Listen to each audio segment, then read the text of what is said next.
ஓம் சாந்தி. 7/6/2025 சாக்கார முரளி. இன்று சிவபகவான் கூறுகிறார், இனிமையான குழந்தைகளே, இப்பொழுது நீங்கள் பூஜாரியிலிருந்து பூஜைக்குரியவர்களாக ஆகிக் கொண்டிருக்கிறீர்கள். பூஜைக்குரிய தந்தை உங்களை தனக்கு சமமாக பூஜைக்குரியவர்களாக ஆக்குவதற்காக வந்திருக்கிறார். கேள்வி: குழந்தைகளாகிய உங்களுக்குள் எந்த உறுதியான நம்பிக்கை இருக்கிறது? பதில்: நாம் உயிரோடு வாழ்ந்து கொண்டே தந்தையிடம் இருந்து ஆஸ்தியை அடைந்து காட்டுவோம் என்ற உறுதியான நம்பிக்கை இருக்கிறது.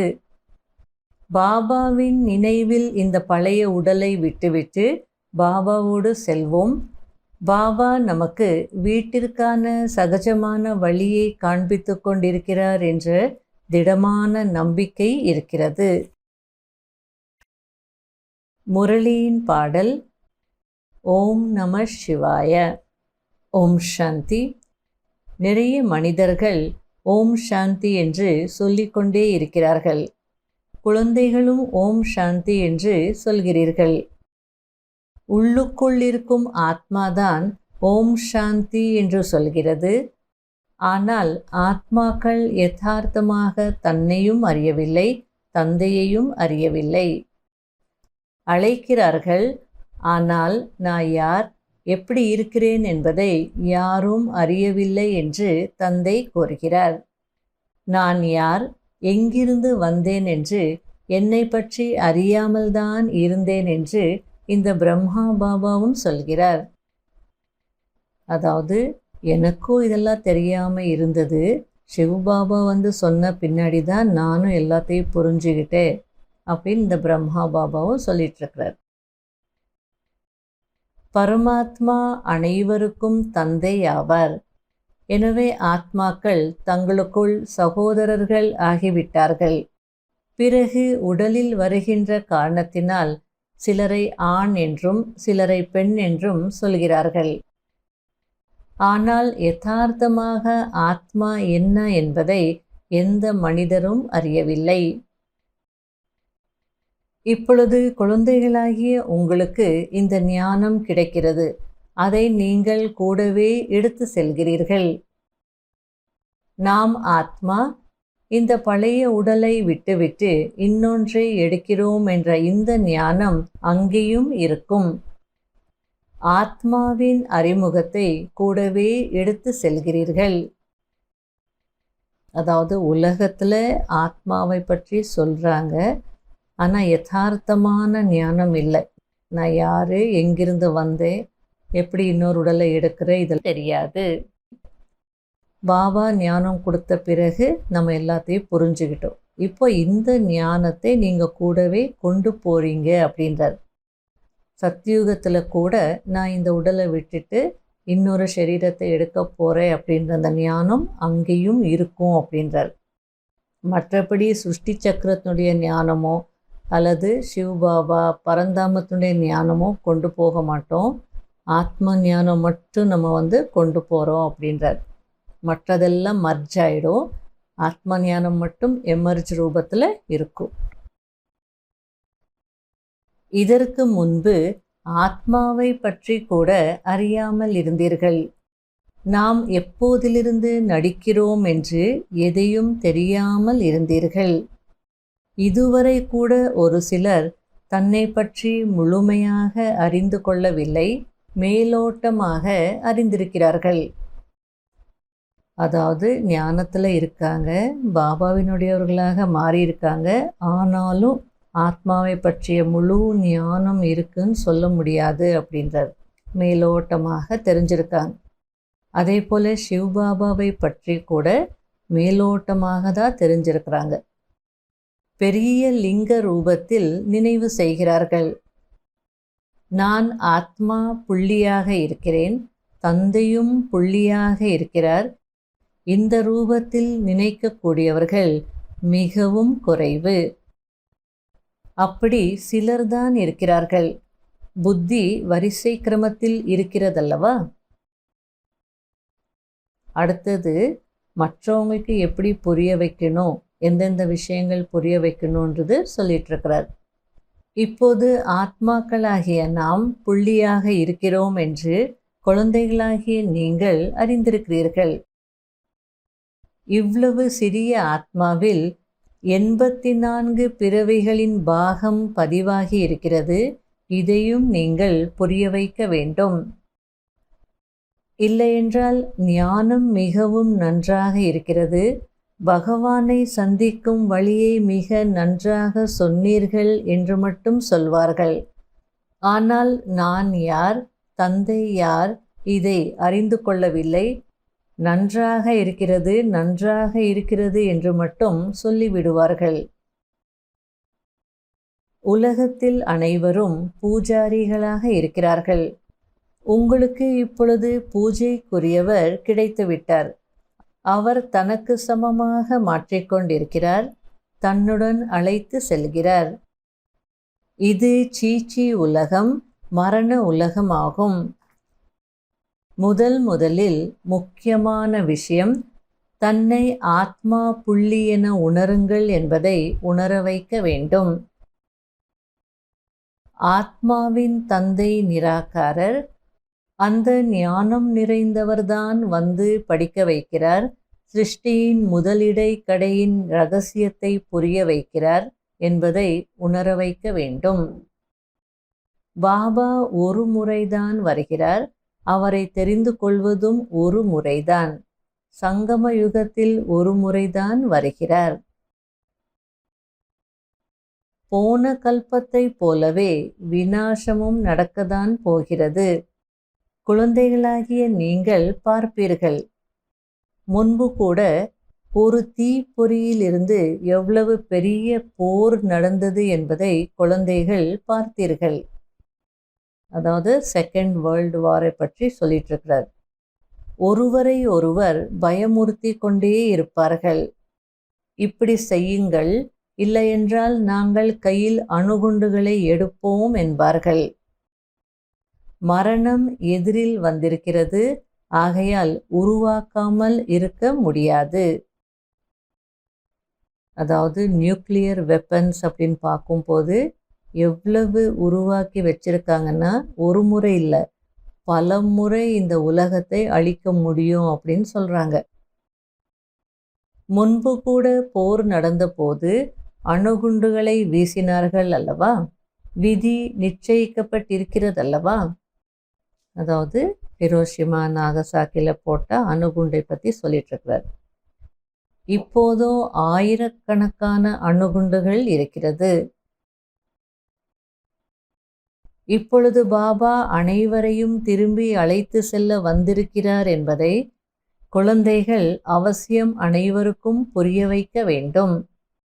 ஓ பதித்த பாவனா வாருங்கள் என்று அனைவரும் அழைக்கிறார்கள். இந்த சீச்சி உலகத்திலிருந்து தூய்மையான உலகத்திற்கு எங்களை அழைத்து செல்லுங்கள் என்று அழைக்கிறார்கள். முக்தி மற்றும் ஜீவன் முக்தி என்று 2 தூய்மையான உலகங்கள் இருக்கிறது என்பதை குழந்தைகளாகிய நீங்கள் அறிவீர்கள். அனைவருடைய ஆத்மாக்களும் தூய்மையாகி முக்தி தாமத்திற்கு சென்றுவிடும். இந்த துக்க உலகம் விநாசமாகிவிடும். இதற்கு மரண உலகம் என்று சொல்லப்படுகிறது. முதலில் அமர உலகமாக இருந்தது, பிறகு சக்கரத்தில் சுழன்று இப்பொழுது மரண உலகத்திற்கு வந்திருக்கிறீர்கள். பிறகு அமரலோகத்தின் ஸ்தாபனை நடக்கிறது. முக்கியமானது நினைவு யாத்திரையாகும். பக்தி மார்க்கத்தின் யாத்திரைகள் இப்போது முடிய போகிறது. பக்தி மார்க்கமே முடிய போகிறது. பக்தி மார்க்கம் என்றால் என்ன என்பதை ஞானம் கிடைக்கும் போதுதான் புரிந்து கொள்ள முடியும். பக்தியின் மூலம் பகவான் கிடைப்பார் என்று நினைக்கிறார்கள்.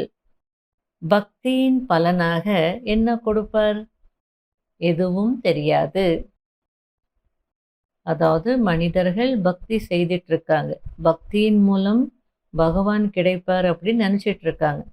சரி, பகவான் கிடைச்ச பின்னாடி பக்தியின் பலனாக என்ன கொடுப்பார், இது யாருக்குமே தெரியாது.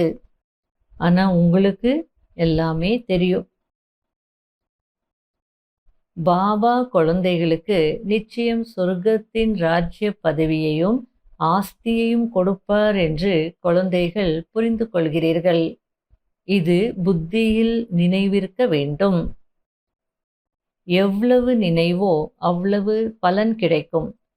போகும் போதும் வரும்போதும் எவ்வளவு முடியுமோ நினைவில் இருப்பதுதான் முக்கியமான விஷயமாகும். தன்னுடைய தலையில் இருந்து சுமையை இறக்க வேண்டும். நினைத்தால் போதும், வேறு எந்த கஷ்டமும் தந்தை கொடுப்பதில்லை.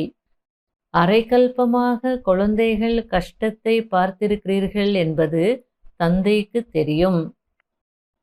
எனவே இப்பொழுது உங்களுக்கு ஆஸ்தி அடைவதற்கான சகஜமான வழியை காண்பிப்பதற்காக வந்திருக்கிறேன் என்று கூறுகிறார். என்னை மட்டும் நினைவு செய்யுங்கள். இதற்கு முன்பு கூட நினைத்தீர்கள், ஆனால் இந்த ஞானம் எதுவும் இருக்கவில்லை. இப்போது இப்படி என்னை நினைத்தால் உங்களுடைய பாவ கர்மங்கள் அழியும் என்ற ஞானத்தை பாபா கொடுத்திருக்கிறார். இனிமையிலும் இனிமையான தேடி கண்டெடுக்கப்பட்ட செல்ல குழந்தைகளுக்கு மாத்பிதா பாப் தாதாவின் அன்பு நினைவுகள் மற்றும் குட் மார்னிங். ஆன்மீக குழந்தைகளுக்கு ஆன்மீக தந்தையின் நமஸ்காரம். கடைபிடிக்க வேண்டிய முக்கியமான சாராம்சம். முதல் பாயிண்ட், சாட்சியாக இருந்து நாம் எவ்வளவு முயற்சி செய்கிறோம், போகும்போதும் வரும்போதும் காரியங்கள் செய்து கொண்டே எவ்வளவு நேரம் தந்தையின் நினைவில் இருக்கிறோம் என்று தன்னை தானே பாருங்கள். ரெண்டாவது பாயிண்ட், இந்த ஷரீரத்தினால் ஒருபோதும் தொந்தரவு அடையக்கூடாது. இந்த ஷரீரத்தில் வாழ்ந்து கொண்டே தந்தையிடம் இருந்து ஆஸ்தியை அடைய வேண்டும். சொர்க்கவாசி ஆகுவதற்கு இந்த வாழ்க்கையில் முழுமையாக படிக்க வேண்டும். வரதானம், திரிகாலதர்ஷி மற்றும் சாக்ஷி திருஷ்டா, அதாவது 3 காலங்களை அறிந்தவர் மற்றும் பற்றற்ற பார்வையாளராகி ஒவ்வொரு கர்மத்தையும் செய்து கொண்டே பந்தனத்திலிருந்து விடுபட்ட நிலையின் அனுபவத்தின் மூலம் உதாரண ரூபம் ஆகுங்கள். திரிகாலதர்ஷி நிலையில் நிலைத்திருந்து கர்மத்தின் முதல் இடை கடையை அறிந்து கொண்டு கர்மம் செய்தீர்கள் என்றால் எந்த ஒரு கர்மமும் பாவ கர்மம் ஆக முடியாது. சதா சுகர்மம் செய்வீர்கள். சுகர்மம் என்றால் நல்ல கர்மம், சுகம் கொடுக்கக்கூடிய கர்மம். அதே போலவே பற்றற்ற பார்வையாளராகி கர்மம் செய்வதினால் எந்த ஒரு கர்மத்தின் பந்தனத்தில் மாட்டிக்கொண்டு கர்ம பந்தனமுடைய ஆத்மா ஆக மாட்டீர்கள். கர்மத்தினுடைய பலன் உயர்ந்ததாக இருக்கும் காரணத்தினால் கர்ம சம்பந்தத்தில் வருவீர்கள், பந்தனத்தில் அல்ல.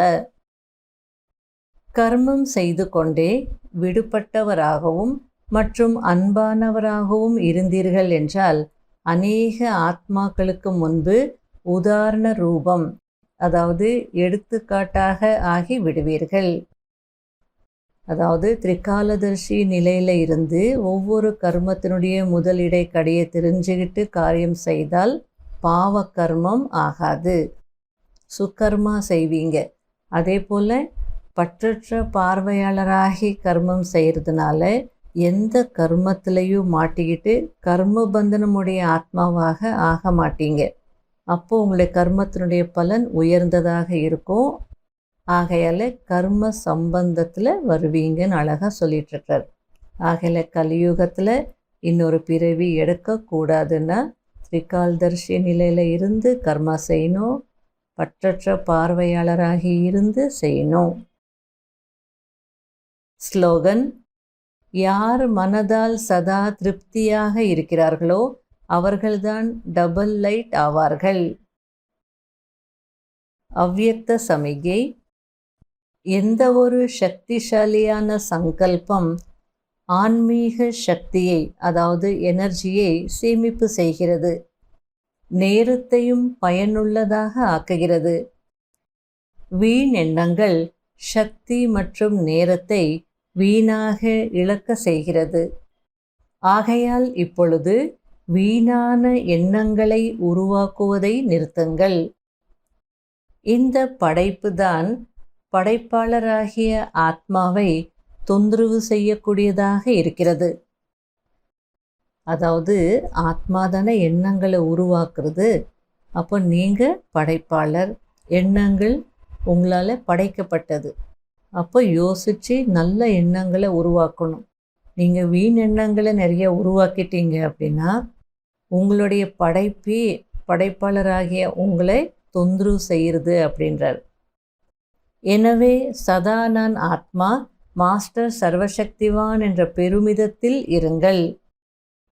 சக்திசாலியான ஆத்மாவாக இருந்தீர்கள் என்றால் ஒருபோதும் தொந்தரவு அடைய மாட்டீர்கள். மேலும் அநேகருடைய தொந்தரவுகளை நீக்கக்கூடியவர்களாக ஆகிவிடுவீர்கள். ஓம் சாந்தி.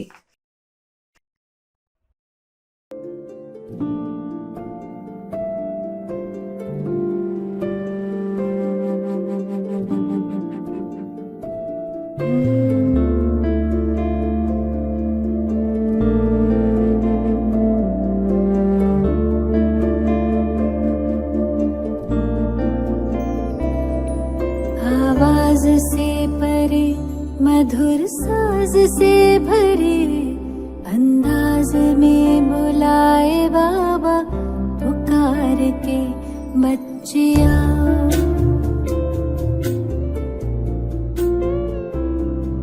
आवाज से परे मधुर साज से भरे अंदाज में बुलाए बाबा पुकार के बच्चिया।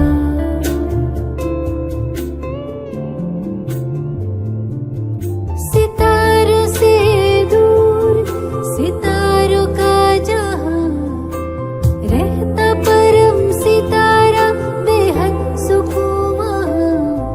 सितारों से दूर सितारों का जहां रहता परम सितारा बेहद सुकून वहां।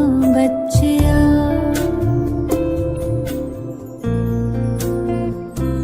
बच्चिया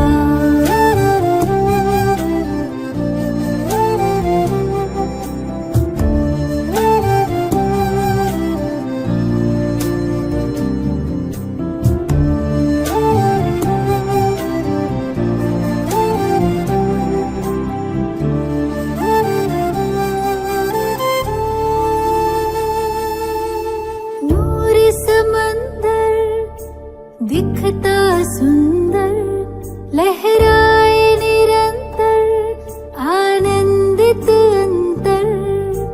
मौजों की मौज लेने का है समय वो प्रेम डोर से खींचे वहाँ। जी भर निहार के लिए पंख प्यार के हम उड़ चले। आवाज से परे मधुर साज से भरे अंदाज में बुलाए बाबा पुकार के बच्चिया।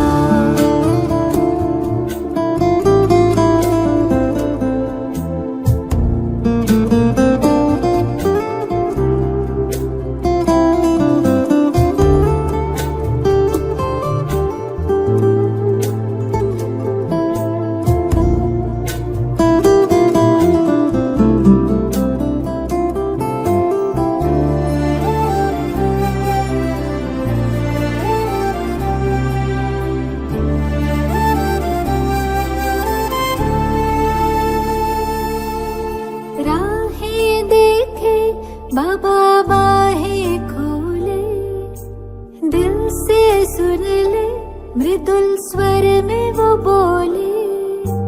राहें देखे बाबा बाहें खोले दिल से सुन ले